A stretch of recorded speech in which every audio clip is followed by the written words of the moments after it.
Hi friends, இன்றைக்கி lunch box ரெசிப்பியில் நாம் பார்க்க போகிறது அடை தோசை. வாங்க எப்படி செய்கிறதுன்னு பார்க்கலாம். அதுக்கு தேவையான இன்க்ரீடியன்ட்ஸ்லாம் எடுத்து வச்சுருக்கோம். அரிசி, பருப்பு இதை சேர்த்து தான் ஆட்ட போகிறோம். இதுக்கு அளவுகள் இன்க்ரீடியன்ட்ஸ் லிஸ்ட்டில் கொடுத்துருக்கேன், நோட் பண்ணிக்கோங்க. காரத்துக்கு மிளகாய், பூண்டு, பட்டை, லவங்கம், மிளகு இதெல்லாம் சேர்த்து ஆட்ட போகிறோம். ஆட்டும் போதே கொஞ்சமாக கல்லுப்பு சேர்த்து அரைச்சி எடுத்துக்கோங்க. நம்ம இப்போது உரலில் போட்டு ஆட்டிகிட்ருக்கோம். ஆட்டுக்கல், உரல் என்ன வேணாலும் சொல்லலாம். நீங்கள் கிரைண்டர்லேயோ மிக்சிலையோ கூட ஆட்டிக்கலாம். கொஞ்சம் கொரகொரப்பாக ஆட்டி எடுத்துக்கோங்க, ரொம்ப நைஸாக ஆட்ட தேவையில்லை. இது தோசை சுடும் போது அந்த பருப்பு, அரிசியெல்லாம் கொஞ்சம் ரவை மாதிரி நொய் நொய்யாக இருந்துச்சுன்னா சாப்பிடும்போது நல்லாயிருக்கும் டேஸ்ட்டு. பாருங்கள், நல்லா அரைச்சாச்சு.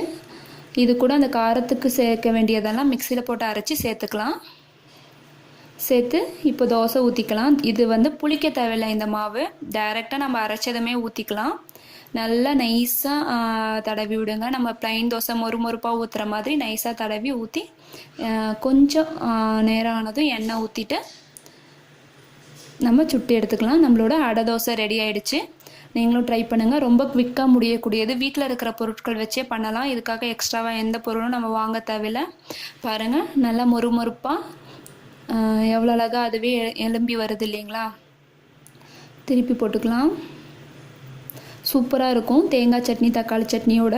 சட்னி ஆல்ரெடி இட்லிக்கு போட்டிருக்க ரெசிபி லிஸ்ட்டில் கொடுத்துருக்கேன். அந்த லிங்க்கை நான் இது கூட அட்டாச் பண்ணுறேன், பார்த்துக்கோங்க. அதனால தான் நான் இங்கே சட்னி எதுவும் கொடுக்கல. ஓகே ஃப்ரெண்ட்ஸ், பாய். நெக்ஸ்ட் வீடியோவில் நெக்ஸ்ட் ரெசிபியோடு சந்திப்போம்.